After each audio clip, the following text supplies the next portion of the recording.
Baywatching tropes time. I don't think I've introduced this concept yet, so here goes. The Baywatch Vacation episodes, which, fittingly enough, starts with a two-parter titled Vacation. Unless, of course, you count River of No Return, where they went to middle-of-nowhere river country, but that's like taking a glamorous trip to California's finest outhouse. Anyway, the long and short of it, the Baywatch crew films at some exotic location or on a cruise line in order to get a free trip out of it. The longer the show goes, the less they care about creating actual plots around their vacations, and the episodes start turning into the actors' home movies. What a nice, relaxing... Oh, fuck, we're starting with Guido! I'm gonna need a vacation after this one.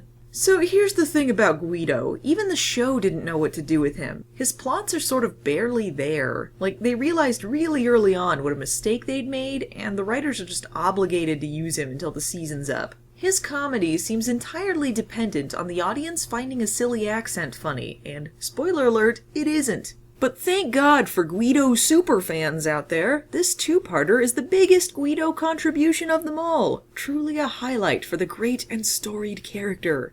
After the rescue of a skydiver, who Mitch somehow recognizes as a woman from 600 miles away because he knows damn jugs. Looks like he's caught in a thermal. I mean she. The woman's father invites the whole crew to take a trip on this cruise line he owns. Everyone who participated in the rescue. Well, that includes CJ, Summer, Matt, and well, we gotta take Guido. He did call it in. Mitch, not only are you being unusually generous with your save credits, you're taking advantage of this victim's family to get freebies for your friends. Though calling Guido a friend seems inappropriate, he's more like a goblin they keep as a pet. Already, I'm smelling romance in the air. Stephanie's got to pull an actually on them, though, because the county has a policy against accepting rewards for rescues. But Mitch knows where it's at. Captain Thorpe said we could go. Yes! Yeah. Said it's a slow season and we could use the time to recharge our batteries. See? Problem solved! You can take payment from victims if things are going slow on the beach. Can I be back on the show now? Suck it, oldster! And why is Thorpe being referred to as a captain again? I thought he left the show because he was promoted to chief. Maybe he got demoted for stupid calls like this. We're going on a cruise. We're going on a cruise. We're going on a cruise. I hate joy and laughter when it isn't passive-aggressive. Meanwhile, this big-shot drug dealer escapes while being transferred to another prison. Uh-oh, looks like our good buddy Hines has gone to the dark side. By the way, that guy's name was Hines. The Mitch was a mighty saving man, the girls were lame for sure. 6 passengers set sail that day for a 3-hour tour. A 3-hour tour. Everyone's got a different plot going on, so try to keep up. Here's our motherfucking Guido plot. He discovers a widow on board the cruise has inherited, I quote, $1 zillion. Her husband just died and left her $1 zillion. So he decides to try and seduce her and get in on that sweet widow money action. Just another extremely likable comic relief character. How is he going to get her to fall for him? By posing as a count, of course. Tell me, Guido, why did you leave your native land? Well, the people in my country are very backward. Oh, they only think of money. Kill me. Meanwhile, Stephanie is being a total buzzkill, and as an aside, her ex-husband took her on a cruise once, so now she's bummed. Do you think there's hope for me? Absolutely not. We have fun. Meanwhile, Summer recognizes that the drug dealer across from her, who is also on this cruise, has changed his appearance. Aw, I get all the fun plots. Meanwhile, this week, CJ is, drumroll, a former gambling addict, which makes this the third gambling addiction plot they've used on the show, but by far my favorite. Even funnier than Eddie getting dragged behind a boat, and that shit was hilarious. So there you have it, our simple setup. Mitch teaching Stephanie how to loosen up and have fun, Guido trying to seduce a widow, CJ suffering from a severe gambling addiction, Summer discovering an evil drug dealer, and eyebrows with his vest. Now a little something for the ladies. Half of this two-parter is just shots of people doing cruise things. I don't think these episodes understand that watching people have fun is not the same thing as actually having it. But look at Leonardo DiCaprio over here.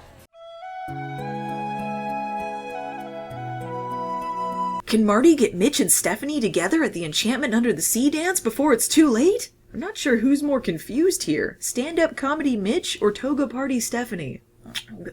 Let me take the lead. Got this, Stephanie. You're doing it wrong. You. You taste like gravy. I like being your friend. Stephanie, I don't think you know what you like.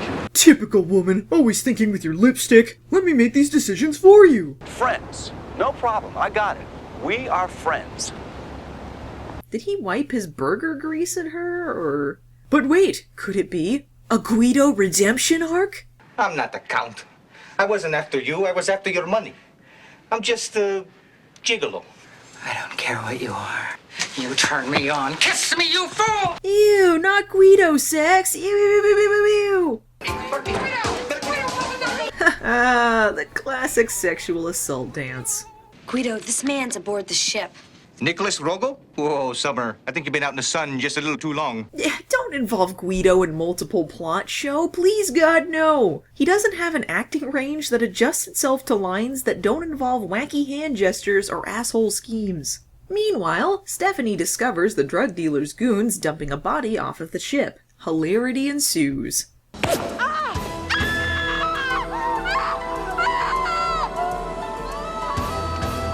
Avenge me! Man, these drug dealers really don't know how to be subtle. Actually. Later, losers. You think that's scary? Wait till you see this cliffhanger.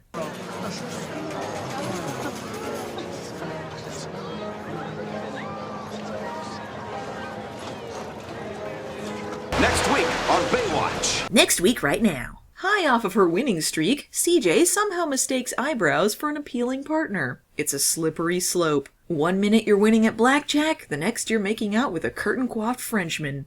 I thought we meant something to each other, CJ. Or are we still playing games? What, is he turning into a serial killer? Is he supposed to be unlikable, or is that just a gift? Keep in mind, this is the same guy who invited her to a party so he could make out in front of her. But his sudden creepy gesture is glanced over in favor of CJ's gambling addiction backstory, which is as heartbreaking as it is uninteresting. Breasts! Eyebrows promises not to let CJ out of his sight to gamble again, but she sneaks away in the middle of the night like a blackjack zombie and ends up losing her winnings and becoming severely in debt. Thanks for the instant failure, Eyebrows! Meanwhile, the Hoff immediately starts ripping sleeves off in preparation for sexy stranded-at-sea scenarios. Man, I make rescues look good. This is the worst save I've ever been witness to. If I were rescuing me, I'd be back on the ship and drinking mimosas by now. You think I like being away from the all-you-can-eat buffet for this long? Give me your other sleeve. I'm gonna make a sale. Shut up. When I find myself in times of trouble, Mitch von Malibu comes to me, speaking words of wisdom.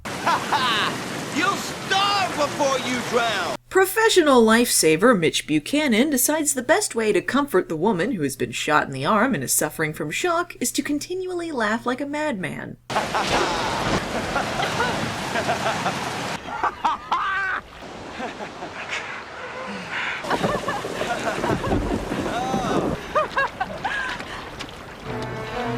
Damn it, it's a shark! Everyone knows sharks immediately attack everyone in their range of sight. It looks too real. Don't mind me, just hanging out in this pool a million miles away. Nice underwear, lady. It smells the burgers in my pocket. We're toast!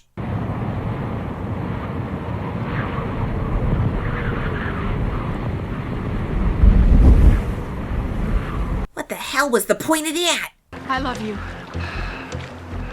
I always have. From the moment I met you. I'm gonna stop you right there, lady. You're making a big mistake. Can't you see this is all triggered by your life or death situation and missing your ex-husband? That's not true love. You could be ruining a beautiful friendship. I was just trying to help. Ah! And the blood lures over a swarm of other sharks who proceed to eat our heroes. The end. Can I just say, God bless whoever had to steer this stupid fake shark around. And God bless the editor for trying. Whoa, looks like I missed a B-plot here. By the way, there's an escaped convict on this ship. Bye! And the longer it goes, the less funny it gets. 10 days later, Summer thinks maybe telling the others about the drug dealer would be a good idea, which receives a tepid response at best. What? Everybody stay right where you are. Uh-oh, looks like another severe emotional trauma to block out with amnesia later. All of a sudden, all hell breaks loose. You've got eyebrows leaping from above, karate chopping sailors, and Summer kicking women in the face all in the span of 10 seconds. It's awesome. Viva la France! Must eat burger. Need to correct someone. Guess who's eating well tonight? Stephanie? Hang on, Stephanie. What? Am I going crazy? Or are we suddenly watching a montage from the early 1900s? Did Stephanie grow up during Anne of Green Gables? What is happening? For 3 solid minutes, the audience is left to wonder if they've suddenly had a stroke. What was the creative process behind this? This is somehow incredibly boring and complete insanity, so congrats on that stunning accomplishment, Baywatch. You can't die, Stephanie! Who will I totally cream in every competition? Mitch, when I said I loved you, Yeah? I lied.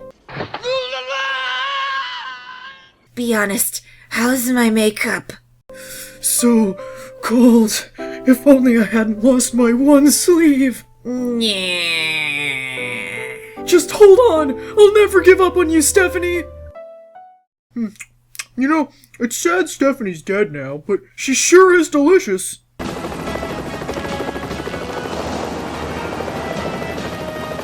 Looks like those 2 seagulls over there could use some rescue. Oh no, they've landed on Skull Island, and here's King Kong with it. Oh, it's just Mitch. Stephanie, the doctors say you're gonna be just fine, but I've called in an expert for a second opinion.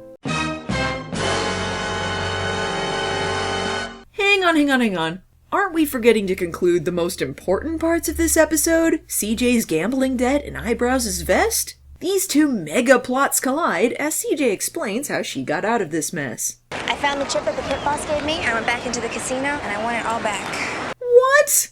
Let me get this straight, Baywatch. You commit a portion of your epic 2-parter to a crippling gambling addiction, and you solve it by having her gamble her debt away? Isn't that the opposite of the message you're trying to tell? That's like getting over a murder addiction by killing the detective who holds the one piece of evidence to convict you before swearing off serial killing for good. Wow. No.